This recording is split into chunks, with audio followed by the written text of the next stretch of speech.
Friends, ఏదైనా కావచ్చు, recruitment ఏదైనా కావచ్చు, డిఎస్సి కావచ్చు, ఏపీపీఎస్సి కావచ్చు, ఏదైనా కావచ్చు. రీసెంట్గా ఏపీపీఎస్సి గ్రూప్ 1కి సంబంధించిన రిజల్ట్ కూడా క్యాన్సిల్ చేయడం జరిగింది. ఎందుకంటే అక్కడ అవకతవకలు జరిగాయి. అన్ని జిల్లాల్లో కూడా అభ్యర్థులు దాని మీద చాలా వరకు పోరాటం చేశారు. అయితే డిఎస్సి 2020 పైన కూడా ఉన్న కేసులు కానీ, లేకపోతే చాలామంది అభ్యర్థులు న్యాయ పోరాటం చేయాలని భావిస్తూ ఉన్నప్పటికీ ఎందుకంటే వాళ్ళు అన్యాయానికి గురయ్యారని భావిస్తున్నారు కాబట్టి వాళ్ళు న్యాయాన్ని ఆశ్రయించడం తప్పులేదు. ఇక నార్మలైజేషన్ కేసు, ముఖ్యంగా డిఎస్సి 2020 పైన ఉన్న అన్ని కేసులు, నార్మలైజేషన్ నార్మలైజేషన్ కేసు ఒకసారి మీకు గమనించినట్లయితే ఒక జిల్లాకి ఒక పేపర్ ఉండాలనేది. ఇప్పుడు ఇదేమో జిల్లా వైజ్గా జరిగేటువంటి రిక్రూట్మెంట్, కానీ స్టేట్ లెవెల్లో నార్మలైజేషన్ అనేది యాక్సెప్టబుల్ కాదు అనేది అందరికీ తెలిసిందే. ఇకపోతే నార్మలైజేషన్ ప్రక్రియ అసాధ్యం. ఎందుకని? నెగిటివ్ మార్కులు లేవు కాబట్టి. నెగిటివ్ మార్కులు ఉంటే నార్మలైజేషన్ చేస్తారు, నెగిటివ్ మార్కులు లేకుండా నార్మలైజేషన్ అనేది అసాధ్యము. కానీ ఇక్కడ ఇంకొక విషయం గమనించవచ్చు మీరు. మరొక పాయింట్ ఏంటంటే, మెరిట్ లిస్టులో టెట్ మార్కులు చూపించని కేసు. అంటే మెరిట్ లిస్టు ఇచ్చారు, దాంట్లో టెట్ ఎన్ని వచ్చి టోటల్ ఇచ్చారు, టెట్ ఎన్ని ఇచ్చారో తెలియదు. అలాగే పోస్ట్ ప్రిఫరెన్స్ ఆప్షన్ మార్చుకోవాలని చెప్పేసి అభ్యర్థులు, సెలెక్ట్ అయిన అభ్యర్థులు కోరుకున్నారు, కానీ ఆప్షన్ ఇవ్వాల. దాని మీద కూడా న్యాయసమ్మతంగా న్యాయపరంగా వాళ్ళు పోరాడే అవకాశం ఉంది. ఇకపోతే నార్మలైజేషన్ విషయంలో న్యాయ పోరాటం చేసే అవకాశం ఉంది. మెరిట్ లిస్టు విషయంలో టెట్ మార్కులు ఇవ్వకపోవడం న్యాయ పోరాటం చేసే అవకాశం ఉంది.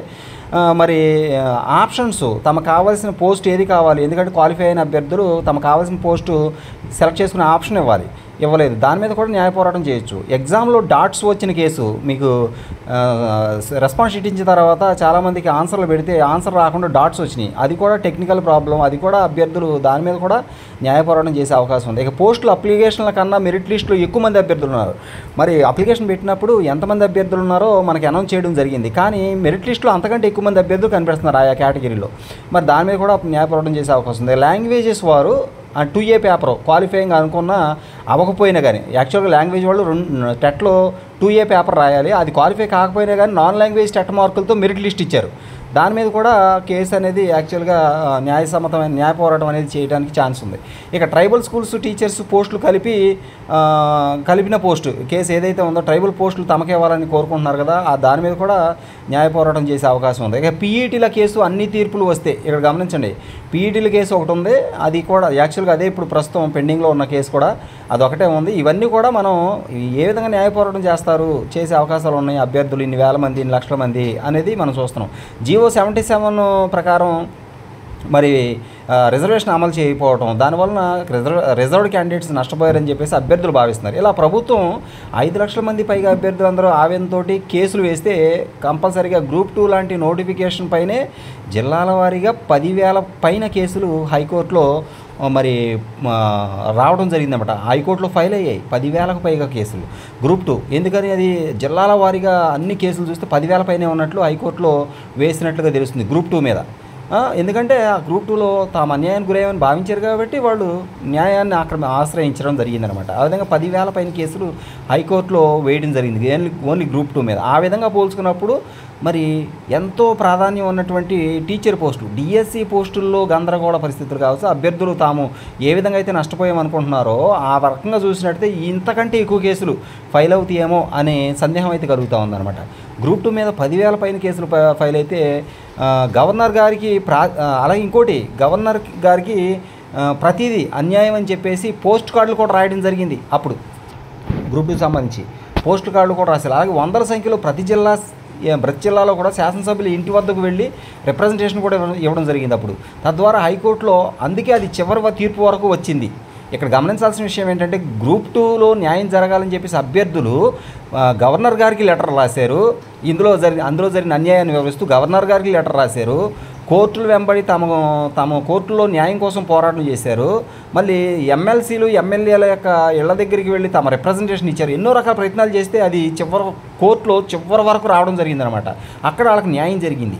ఆ విధంగా అది ఇప్పుడు ఈరోజు గ్రూప్ 2కి సంబంధించి అభ్యర్థులు అనుకున్న విధంగా అది జరుగుతూ ఉంది ప్రస్తుతం. అయితే హైకోర్టులో అది చివరి వరకు తీర్పు వరకు వచ్చిందంటే కారణం వాళ్ళ ప్రయత్నాలు. అలాంటిది ఇప్పుడు రాజకీయాలను శాసించేటువంటి డిఎస్సి అభ్యర్థులు ఆవేదనతో కేసులు వేయడానికి పూనుకుంటే, నార్మలైజేషన్ పైన జిల్లాల వారీగా 1,00,000 కేసులతో గిన్నిస్ బుక్ కూడా ఎక్కేద్దామన్నంత అభ్యర్థుల్లో ఉన్నటువంటి అభిప్రాయం అన్నమాట ఇది. ఎన్ని కేసులు అబ్బా, ఎంతవరకు ఎంతమంది న్యాయం కోసం పోరాటం చేసే అవకాశం ఉంది, చేయాలనుకుంటున్నారు అనేది మీకు ఇంతకుముందే తెలిసే ఉంటుంది. డిఎస్సి అభ్యర్థులు ఆవెంతో గనక, ఎందుకంటే తాము 3.5 లక్షల పైచీలుకున్నారు. మరి వాళ్ళు నార్మలైజేషన్ మొదటి నుంచి కూడా మాకు వద్దు అని, నెగిటివ్ మార్కులు లేనప్పుడు నార్మలైజేషన్ ఏ జిల్లాకు ఆ జిల్లా ఒక పేపర్ ఇస్తే బాగుండు అని కోరుకున్నారన్నమాట. ఈ విధంగా కనుక అనుకుంటే ఎన్నో అంశాలు ఉన్నాయి న్యాయ పోరాటం చేయడానికి వీళ్ళకి. సుప్రీంకోర్టు డిఎస్సి కేసు సుమోటుగా కూడా పరిగణించే అవకాశం ఉందన్నమాట. ఎన్ని కేసులు కనుక అన్ని కేసులు కనుక ఫైల్ అయితే సుప్రీంకోర్టు డిఎస్సి కేసుని సుమోటుగా పరిగణించి న్యాయం ఖచ్చితంగా జరిగే అవకాశాలు కూడా అక్కడ మనకి కనిపిస్తూ ఉంటాయి అన్నమాట. ఇక ఈ విధంగా మనం మొదటి నుంచి కూడా డిఎస్సి మీద ఏం జరిగింది ఏంటి అనేది చూసుకున్నట్లయితే అనేక అంశాలు మనకి రావడం అనేది జరుగుతుందన్నమాట. ఇంకోటి, డిఎస్సి అభ్యర్థులు ఎవరు కూడా న్యాయాన్ని ఆశ్రయించకుండా, అంటే కోర్టును ఆశ్రయించకుండా చేయడానికి వాళ్ళు చాలా రకాల ప్రలోభాలకి గురయ్యే అవకాశాలు కూడా కనిపిస్తున్నాయి. ఇప్పుడు కొత్తగా ఈ యొక్క డిఎస్సిని పక్కన పెట్టేసి కొత్త డిఎస్సి 10,000 పోస్టులు 5,000 పోస్టులతో మరి మార్చి ఏప్రిల్లో నోటిఫికేషన్ ఉంటుంది అన్నారు. అక్టోబర్లో టెట్ ఉండబోతుంది అని చెప్పేసి అన్నారు. ఎందుకంటే అభ్యర్థులు ఇప్పటికే చాలా విసిగి వేసారిపోయినారు, నష్టపోయామని భావిస్తూ ఉన్న ఈ తరుణంలో వాళ్ళు ఏదైనా చేయొచ్చు.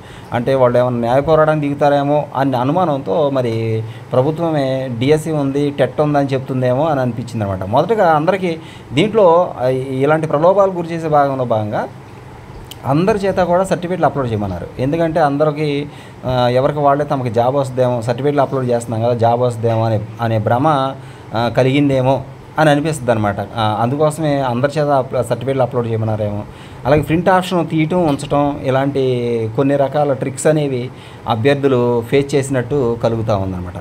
అంటే చాలాసార్లు అది గమనించాం మన వెబ్సైట్లో. అక్టోబర్లో టెట్ నోటిఫికేషన్ అన్నారు, 2026లో డిఎస్సి నోటిఫికేషను 5,000 పోస్టులతో అని 10,000 పోస్టులతో అని అంటూ ఉన్నారు. ఇవన్నీ ఏంటి అంటే ప్రస్తుత డిఎస్సి సాఫీకి వెళ్ళిపోవడానికి, దాని మీద ఎలాంటి అంశాలు నెగిటివ్గా రాకుండా అభ్యర్థుల నుంచి వాళ్ళని కూల్ చేసే ఉద్దేశంతో ఇలాంటి టెట్ డిఎస్సి ఉన్నాయి అని చెప్పేసి చెప్తున్నారా ఏంటి అని అభ్యర్థులు వాళ్ళే ఎంతోమందిని అడుగుతూ ఉన్నారు. వాళ్ళే ఆటోమేటిక్గా వాళ్ళ మధ్యలో ఆలోచన వచ్చేస్తుంది అనమాట.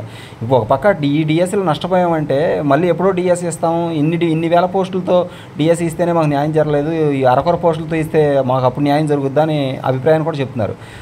ఎందుకంటే అభ్యర్థులందరూ మనస్తాపంతో వేల మంది జిల్లాల వారీగా చూసుకున్నట్లయితే ఎంతోమంది న్యాయ పోరాటం చేయాలి అనే అభిప్రాయంతోనే ఉన్నట్టుగా మనకి అర్థమవుతూ ఉందన్నమాట. ఇవన్నీ కూడా ఏంటంటే ఖచ్చితంగా ఏంటంటే దీంట్లో ప్రభుత్వం కూడా చాలా చక్కగా ప్రతిదీ కూడా 1-10 సార్లు ఆలోచించి చేస్తే బాగుండనే భావిస్తూ ఉన్నారు ఒకడు. ఇక అభ్యర్థులందరూ కూడా ఇప్పటికే మనస్తాపానికి గురై ఉన్నారు. ఎందుకంటే రిజర్వేషన్ అప్లై చేసే విధానంలో కానీ, మరి రెస్పాన్స్ షీట్ ఇచ్చినప్పటి నుంచి టెట్ మార్కులు ఎంటర్ చేసేంతవరకు నుంచి ఆ సర్టిఫికేట్ వెరిఫికేషన్, కాల్ లెటర్ల కాడ నుంచి అన్నిటిలోనూ వాళ్ళకి ఏది కూడా క్లారిటీ లేదు, ఏది కూడా పారదర్శకంగా జరగలేదని భావిస్తూ ఉన్నారు. ఇప్పటికి కూడా మనస్తాపంతో చెంది జిల్లాల వారీగా మరి ఎంతోమంది న్యాయ పోరాటం చేయాలని భావిస్తూ ఉన్నారు. ఇది తెలుసుకునే డిఎస్సి ఉంది, టెట్ ఉంది, త్వరలో టెట్ నోటిఫికేషన్, త్వరలో డిఎస్సి నోటిఫికేషన్ అంటూ ఊరిస్తున్నారేమో, ఒకవేళ డైవర్ట్ చేస్తున్నారేమో అభ్యర్థుల్ని అలా అంటున్నారు. ఇప్పట్లానే నార్మలైజేషన్ చేస్తే, అంటే ఇప్పట్లాగా నార్మలైజేషన్ కనుక చేస్తే, అంటే ఒకవేళ ఇప్పుడు న్యాయం జరగలేదు, ఒకవేళ అప్పుడు ఒకవేళ 10,000 పోస్టులు 5,000 పోస్టులు తీయించినా అప్పుడు కూడా ఇలాగే నార్మలైజేషన్ మరి జరిగిందంటే అప్పుడు కూడా అన్యాయానికి గురవుతారు. అప్పుడు కూడా ఇదే రిజర్వేషన్ ప్రాసెస్ లేకపోతే సెలక్షన్ ప్రాసెస్ ఎలాగే ఉంటే అప్పుడు కూడా నష్టపోతారు కదా. అదేదో ఇప్పుడే తాము న్యాయాన్ని కోరుకుంటే బాగుంటుంది అనే అభిప్రాయాన్ని అందరూ చెప్తున్నారు. ఇప్పుడు 16,347 పోస్టులు ఉన్నాయి. ఇప్పుడే జరగని న్యాయం తక్కువ పోస్టులతో నోటిఫికేషన్ ఇస్తే జరుగుద్దా అని చెప్పేసి అందరూ కూడా తమను తామే ప్రశ్నించుకుంటూ ఉన్న పరిస్థితులు అయితే ఇప్పుడు ప్రస్తుతం కనిపిస్తూ ఉన్నట్టు మనకు అర్థమవుతూ ఉంది ఫ్రెండ్స్. ఇంకొక విషయం ఇక్కడ చూడండి, మనకి ఈ డిఎస్సికి సంబంధించినంత వరకు కూడా అభ్యర్థులు మొదటి నుంచి కూడా ఒకటే చెప్తా ఉన్నారు. ఏంటి అంటే ఈ ఒకటే నార్మలైజేషన్ అనేది ఉండకూడదు, ఒక జిల్లాకి ఒక పేపరే ఉండాలి అనే విధానాన్ని. ఇప్పుడు యాక్చువల్గా ఇవి డిస్ట్రిక్ట్ సెలక్షన్ కమిషన్ డిస్ట్రిక్ట్ వారీగా సెలెక్ట్ చేసే పోస్టులే ఎక్కువ. అలాంటప్పుడు స్టేట్ లెవెల్లో నార్మలైజేషన్ చేయడం అనేది భావ్యం కాదు అని చాలామంది చెప్తున్నారు. స్టేట్ లెవెల్లో నార్మలైజేషన్ జరగడం భావ్యం కాదు అనేసి చెప్తా ఉన్నారు అన్నమాట. ఎందుకంటే డిస్ట్రిక్ట్ లెవెల్ పోస్టులు, డిస్ట్రిక్ట్ సెలక్షన్ ఇది, కానీ స్టేట్ లెవెల్లో నార్మలైజేషన్ జరిగింది. కాబట్టి అభ్యర్థులు ఏమాత్రం మరి ఆకులు చేతులు కాలేక ఆకులు పట్టుకునే కన్నా రిజల్ట్ ప్రకటించకముందు లేకపోతే సెలక్షన్ కాకముందే అభ్యర్థులు న్యాయాన్ని ఆశ్రయిస్తే తమకి మేలు జరుగుతుంది అనే భావనలో నిజానికి అభ్యర్థులందరూ ఉన్నట్టుగా చాలామంది చెప్పడం మనం చూస్తూ ఉన్నాం అన్నమాట ఇప్పటికే. ఈ విషయాన్ని మరి మనం ఆలోచిస్తే మనకు అర్థమయ్యేది ఒకే ఒక విషయం ఏంటంటే, కాలయాపన చేయకుండా తమ న్యాయం కోసం వాళ్ళు పోరాటం చేస్తేనే, త్వరగా మేల్కొని పోరాటం చేస్తేనే తమకి ఉపయోగం ఉంటుంది అనే విషయాన్ని క్లియర్గా అర్థం చేసుకోవాల్సి ఉందన్నమాట. ఇంకొకటి, నార్మలైజేషన్ ప్రక్రియ రద్దు కోరుతూ కేసులు వేసే ప్రభుత్వం పై ఒత్తిడి తెస్తే, అంటే తమకు న్యాయం చేయాలని కోరుకోవడమే ఏదేమైనా కానీ, నార్మలైజేషన్ ప్రక్రియ రద్దు కోరుతూ కేసులు వేసి ప్రభుత్వంపై ఒత్తిడి పెంచి న్యాయమైన డిమాండ్ తెలంగాణ ఎట్లా అయితే జరిగిందో అలా 1 డిస్ట్రిక్ట్ 1 ఎగ్జామ్ సాకారం కావడానికి అందరూ కూడా ముందుకు కదలాలని కోరుకుంటున్నట్టుగా తెలుస్తూ ఉంది మనకి. ఇప్పటికే చాలామంది అభ్యర్థులు మన చుట్టుపక్కలే ఉన్నారు చాలామంది అనమాట. ఇలా అనుకుంటున్నారు, వాళ్ళు న్యాయం కావాలి, న్యాయం కావాలి, న్యాయం కావాలి, న్యాయం కావాలి, మాకు ఏదో అన్యాయం జరిగింది, మాకు ఏదో అన్యాయం జరిగిందని వాళ్ళు భావిస్తూ ఉన్నారన్నమాట. ఇది మీ అందరికీ తెలుసు. మరి డిమాండ్ తెలంగాణలో ఏ విధంగా అయితే వాళ్ళు డిమాండ్ చేశారు, 1 డిస్ట్రిక్ట్ 1 ఎగ్జామ్ సాధించుకున్నాడు వాళ్ళు. అక్కడ జరిగింది కదా 1 డిస్ట్రిక్ట్ 1 ఎగ్జామ్ అనేది. లేదంటే మనం ఇప్పుడు మేల్కొని పోతే భవిష్యత్తులో ఇలాంటి పరిణామాలే జరుగుతాయి, అప్పుడు కూడా ఇదే నష్టం జరుగుద్ది. కాబట్టి అదేదో ఇప్పుడే మేలుకోవాలి. జరగబోయే అన్యాయాన్ని లేకపోతే జరగబోయే ప్రతి పరీక్ష షిఫ్ట్ల రూపంలో నార్మలైజేషన్ ప్రకారం అన్యాయం జరుగుతూనే ఉంటుందని చెప్పేసి ప్రతి ఒక్కరు బాగుతుంది. ఎన్నో షిఫ్ట్లు జరుగుతున్నాయి, షిఫ్ట్ల రూపంలో ఎగ్జామ్ జరుగుతూ ఉన్నాయి. డిఎస్ఏ తీసుకుంటే ఎన్నో షిఫ్ట్లో జరుగుతుంది. ఇది ఇక్కడ జరిగిన విషయం ఏంటంటే, నార్మలైజేషన్ జిల్లా సెలక్షన్ అయితే ఇది జిల్లా వైజ్గా సెలక్షన్ జరుగుతుంటే స్టేట్ వైడ్ నార్మలైజేషన్ జరిగింది, అక్కడ పెద్ద తప్పు జరిగింది. Okay, thank you.